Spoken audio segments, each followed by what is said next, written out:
Será que você consegue resolver esse simples enigma que revoluciona a forma como enxergamos o universo? Um caçador, perseguindo um urso, anda 10 km para o sul, mais 10 km para o leste, mais 10 km para o norte e percebe que voltou ao ponto de partida. Qual a cor do urso?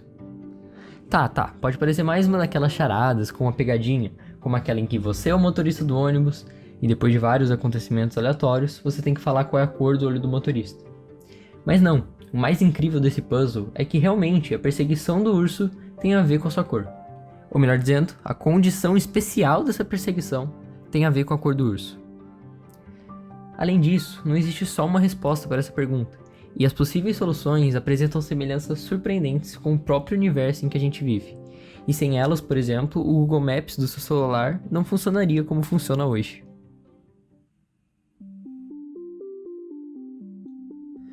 Num primeiro momento, parece que o caçador anda em uma trajetória impossível, porque ele anda 10 km para a direção sul, vira 90 graus para a direção leste, anda mais 10 km, vira 90 graus para o norte e por fim anda mais 10 km.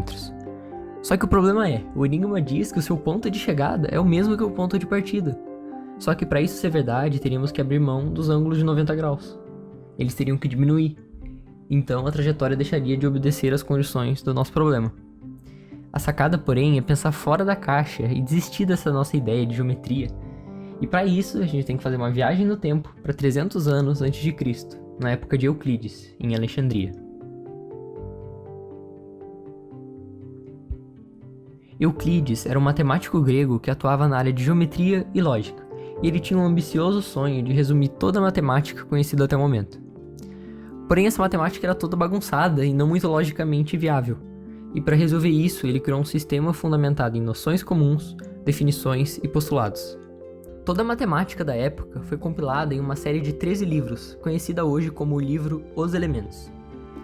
Esse livro teve mais de 1000 edições publicadas desde 1482, depois da invenção da imprensa, e só perde número de publicações para a própria Bíblia. Em Os Elementos, a lógica que Euclides usou para organizar esses conhecimentos foi definir verdades simples e fundamentais, chamadas postulados, e a partir deles, construir toda a matemática, provando teoremas de forma que, ao aceitar os postulados, fosse inevitável concordar com todos os teoremas que eram derivados dessas verdades fundamentais. Mas tinha uma coisa muito estranha com o último postulado que ele definiu. Os postulados de Euclides são o seguinte. O primeiro diz que você tem que deixar o like, quer dizer, pode-se traçar uma única reta ligando quaisquer dois pontos. O segundo, toda reta pode ser estendida indefinidamente. O terceiro, dado um centro e um raio, você define um círculo. O quarto, todos os ângulos retos são iguais entre si.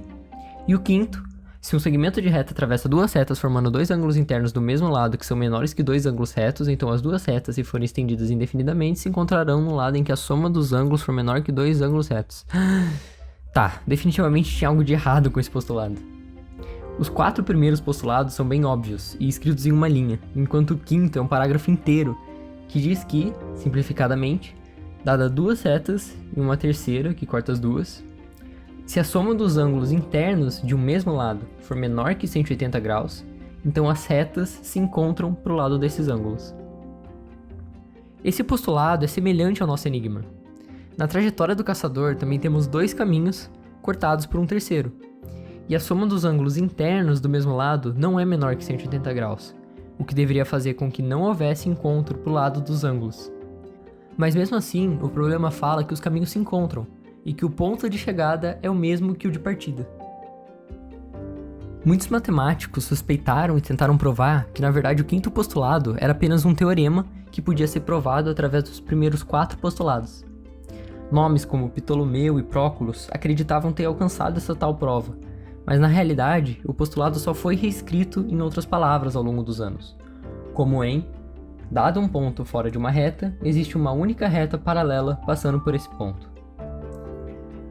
Apesar de inúmeros esforços, o quinto postulado resistiu à demonstração e permaneceu como um postulado enigmático por mais de 2000 anos. Em 1820, aos 19 anos, Janusz Bolyai, um jovem matemático que tentava insistentemente resolver o problema das paralelas, como era conhecido, recebeu uma carta de seu pai que dizia: Você não deve procurar essa solução para as paralelas. Eu conheço esse caminho até o fim. Atravessei essa noite sem fundo, que extinguiu toda a luz e alegria da minha vida. Peço-lhe que deixe a ciência das paralelas em paz. Aprenda com meu exemplo. Mas com sua teimosia, Bolyai persistiu em seu trabalho até que decidiu pensar de uma forma diferente daquela que os matemáticos estavam pensando. E se o quinto postulado for mesmo um postulado independente dos outros 4? Bom, sendo ele independente, poderíamos então ignorá-lo e ver como que ficaria a geometria sem considerar o quinto postulado como verdadeiro. Trazendo a sua abordagem para o nosso problema, ficaria mais ou menos assim. Mantendo as condições que já temos de que o caçador faz 2 voltas de 90 graus e nos permitindo pensar além do tradicional, fazendo com que o ponto final seja igual ao inicial, temos uma possível solução ao nosso problema numa nova geometria de espaços curvos, assim como por um ponto pode passar mais de uma paralela se o espaço for curvo também. Jonas Bolyai percebeu que mantendo os 4 primeiros axiomas e descartando o quinto, ele poderia trabalhar com uma geometria que também era consistente, ou seja, sem contradições. Em suas palavras, na carta que enviou ao seu pai, Bolyai diz: "Tenho descoberto coisas tão magníficas que fiquei maravilhado. Partindo do nada, criei um estranho novo universo." Nikolai Lobachevsky e Gauss, de forma independente, também perceberam que essa nova geometria era consistente, e foi chamada de geometria não euclidiana. É através da geometria não euclidiana que conseguimos solucionar o nosso problema do urso. Num espaço curvo como a Terra, a nossa trajetória é possível. Mantendo a direção sul e norte, o nosso caminho curvo se encaixa naquela trajetória em que o caçador começa exatamente no polo norte.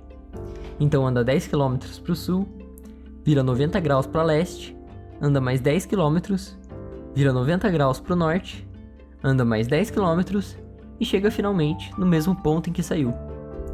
E bom, no polo norte temos ursos polares, então finalmente a cor do nosso urso é branca. Mas o mais incrível desse problema é que não existe só essa solução. Indo além, se tentarmos conectar o início ao fim de uma outra forma, mantendo os ângulos retos, chegamos nessa outra trajetória que também é uma resposta possível. Seria como encontrar uma linha no hemisfério sul que tenha 10 km de extensão. Então o caçador começa 10 km acima desse paralelo, anda 10 km para o sul, mais 10 km na direção leste e mais 10 km na direção norte, voltando ao mesmo ponto também. E qualquer uma das infinitas longitudes nessa determinada latitude é uma solução para o nosso problema. Mas podemos expandir ainda mais essa ideia. Dando uma volta a mais na nossa trajetória, ainda estamos satisfazendo as condições que temos. E na Terra, seria como encontrar agora um círculo com metade de 10 km de extensão, de forma que o caçador anda 10 km para chegar até esse círculo, anda 10 km na direção leste, que dá 2 voltas completas nesse paralelo, e anda 10 km para o norte, voltando ao mesmo ponto.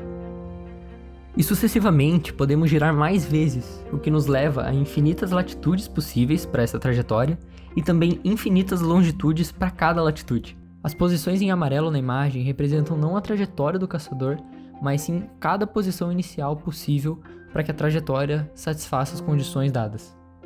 E é claro, com as medidas fora de escala. E só sobra meio que discutir qual desses pontos seria possível ver um urso, mas esse não é realmente o ponto do problema. Agora, ângulos internos de um triângulo não mais somam 180 graus exatamente. Nesse novo universo da geometria não euclidiana, existem triângulos que a soma dos ângulos dá zero, e mesmo assim o triângulo existe. Ou triângulos cuja soma é 270 graus. Essa nova geometria continuou a ser desenvolvida por outros matemáticos, como Riemann, que misturou diferentes curvaturas no mesmo espaço, e depois o conceito foi expandido para mais dimensões. Você não consegue imaginar um espaço 3D curvo, porque para isso a gente precisaria imaginar uma 4ª dimensão. Mas foi exatamente essa geometria de espaços curvos em mais de 2 dimensões que permitiu que Einstein desenvolvesse a teoria da relatividade geral. Sim, o nosso universo é não euclidiano. Tempo e espaço se curvam. O universo se curva do mesmo modo que a trajetória do caçador. Depois de 2000 anos, gerações e gerações tentando provar o quinto postulado, ignorá-lo foi a chave para entender de fato o que é o nosso universo. E tudo isso, GPS, buracos negros, ondas gravitacionais, só conseguimos entender porque ousamos desafiar o que parecia ser a verdade absoluta. Toda a geometria que uma vez usamos como base na escola é só uma falha e aproximada forma de representar o universo como ele realmente é. A matemática é muito mais poderosa do que se imagina, e não se prende àquilo que estamos acostumados não. E nada disso é ficção. Um jovem que tentava entender um postulado de antes do nascimento de Cristo acabou abrindo portas para que depois usássemos isso para descrever o nosso universo. E eu fico me perguntando, esses enigmas podem até já estarem resolvidos, mas qual será o próximo enigma dentre os muitos que estão em aberto que nos levarão ao entendimento mais profundo do universo? A ciência ainda está cheia de enigmas como esse, esperando alguém para desvendá-los. Até mais.